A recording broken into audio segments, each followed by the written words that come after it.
Hey everybody, here today talking about John Updike's A&P. We got Simon the cat there behind us, keeping an eye on the proceedings today. Simone, what do you have to say? Well, not much, that's alright. He's been working hard today. So this is a great little story, and it is a little one. Pretty easy plot to follow, right? A&P is, it's gone, but it's basically Price Chopper. Hannaford, Tops, it's a big grocery store, so you probably figured that much out.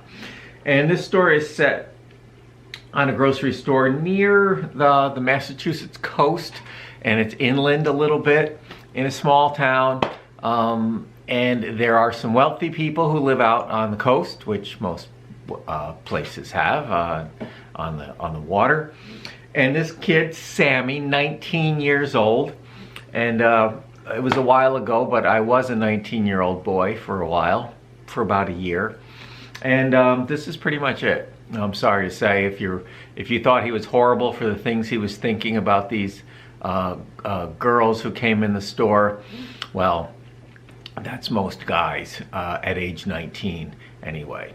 And let's face it, just to make I'll go on a first little tangent, thoughts are one thing, speech is one thing, action is one thing, right? So to think these thoughts is very different from him saying, hey, hot babes, nice ass.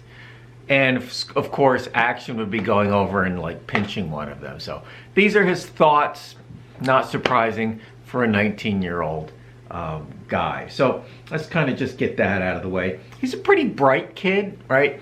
He has the woman who has been waiting 40 years to catch somebody not ringing something up properly. And he said, you know, she'd have been burned over in Salem. So he knows his local history. Of course, we're talking Salem witch trials there.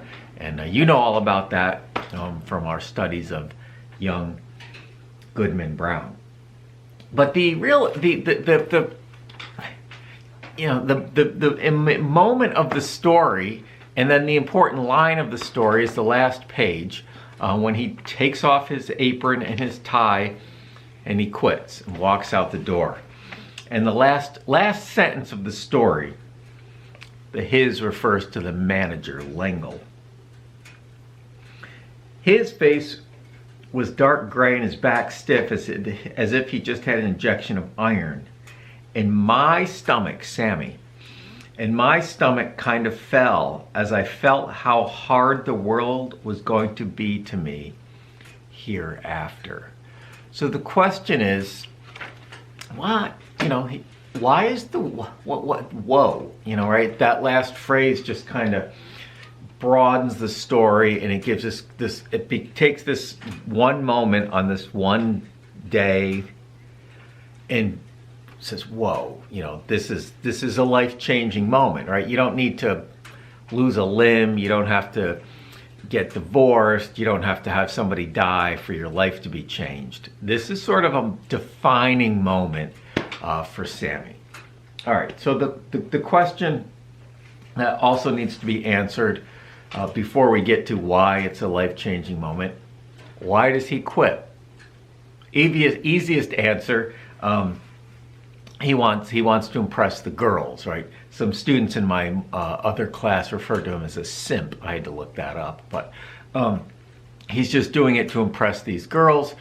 He is doing it to impress the girls. He wants to be sure that they see him do this, but it is more than that. There are two other very important factors, probably more important than that one. He doesn't want to become Stokesy, right? The guy, his friend, who's 22, has 2 kids and is working as a cashier at a grocery store. There's nothing wrong with working as a cashier at a grocery store, but if you're 22 years old and you've got 2 kids and you live in a time period where the man was usually the breadwinner of the family, that's, dude, you need to get a better job, okay? You need to get a better job. And Sammy does not want to face a lifetime of trying to work his way up the food chain at a grocery store. Now, I have nothing against grocery stores. I like food, right? I actually like grocery stores. My wife won't let me go because I put stuff in the cart we're not supposed to be buying, and I'm slow. But I used to like to go to grocery stores at night when I used to teach night classes, and almost nobody was there. The music was on. Anyway, I digress. Get back on topic, Berninger. Okay, so he wants to impress the girls. He wants to not become Stokesy. And of course, Stokesy's on path. It might take him a while, but he's going to become L'Engle, the manager. And that's not the path Sammy wants. Also, very importantly, he does not want to become a sheep. Right? He talks about the people who work, the customers really, who are like sheep. They're in their little chutes, almost like pigs going to slaughter.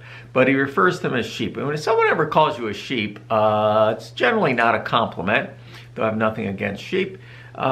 It means you're a mindless follower of a flock. You don't think for yourself. And he does not want to become one of these sheep, just going through the motions of life. Always following the rules, right?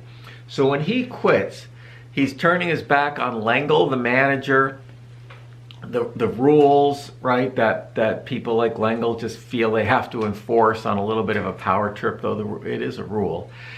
And that is a hard choice in life, right? It's easy to be a sheep. You following me here? The path of least resistance in life, it's easy to be a sheep. You never really have to think. Just do what you're told. Do what society dictates to you. The sign says, wear a shirt and shoes in the store. Always wear the shirt and shoes. Just follow every little rule. That's easy, right? But you have no independence. You have no agency in life. He prefers, there's a line about juvenile delinquents. Let me see if I can find that. Hold on a second.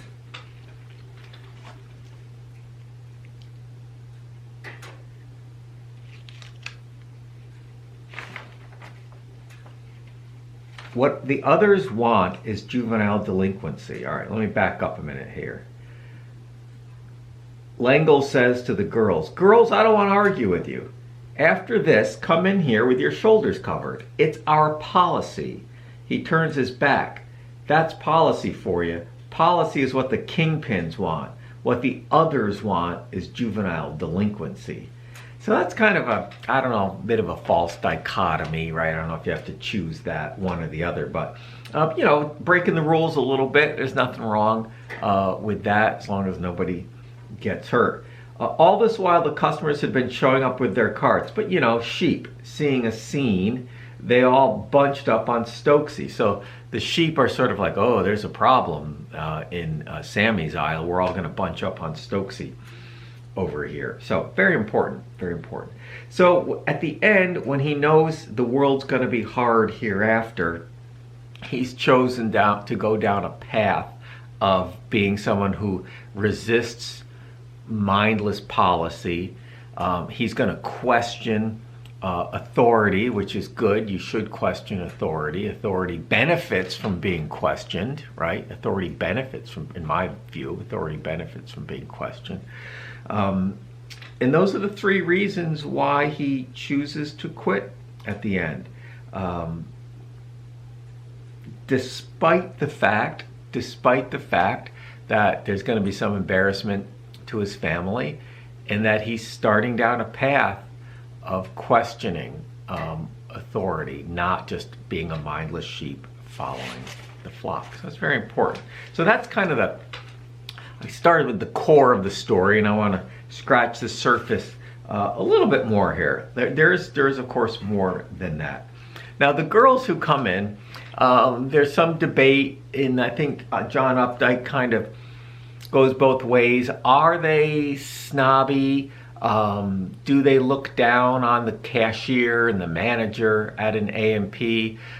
Is Queenie, that's the one who's not dressed at all from here up. The straps have even fallen. Pulls $1 out of her bathing suit top. Is Queenie Regina George from Mean Girls, or is she more Becca from Perfect Pitch, right? Is she sort of a free-thinking little rebel, or is she a nasty burn book keeper like Regina George? I think she's somewhere, somewhere in between. I don't think she's quite Regina George. So after L'Engle, the manager, confronts her about not wearing a shirt, shirts are required. We are decent, Queenie says, her lower lip pushing, getting sore now, that she remembers her place, a place from which the crowd that runs the A&P must look pretty crummy. Fancy herring snacks flashed in her very blue eyes. So it's sort of an implication that, blue-eyed people are superior. Is there truth to that? No, we're not. We just have nice looking eyes. And she comes from wealth, right? They are out at the family vacation home on the ocean, and she's buying fancy herring snacks, something rich people would eat at a afternoon party at their beach house. So she's definitely from a higher social and economic class than anyone working at the A&P. And she does walk around the store a bit sort of imperious, like she is important and a princess. Certainly she flouts the rules. She flouts the rules by not dressing appropriately to go into the A&P. So I do think there's a little bit of that going on here. However, she's not dreadful, right? When she gets confronted, she just says, we weren't doing any shopping, we just came in for one thing. Okay. That's all one of the girls says. So there's the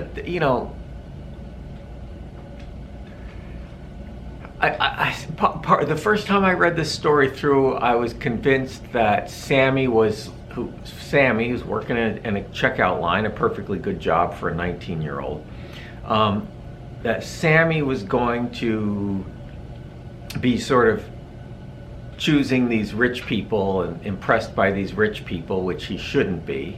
But I think at the end he goes out. They're gone, and that's okay. And he wanted them to see him do that. I think it's more complicated than that. So we'll wrap this up. We'll do a quick part 2 on A&P by John Updike.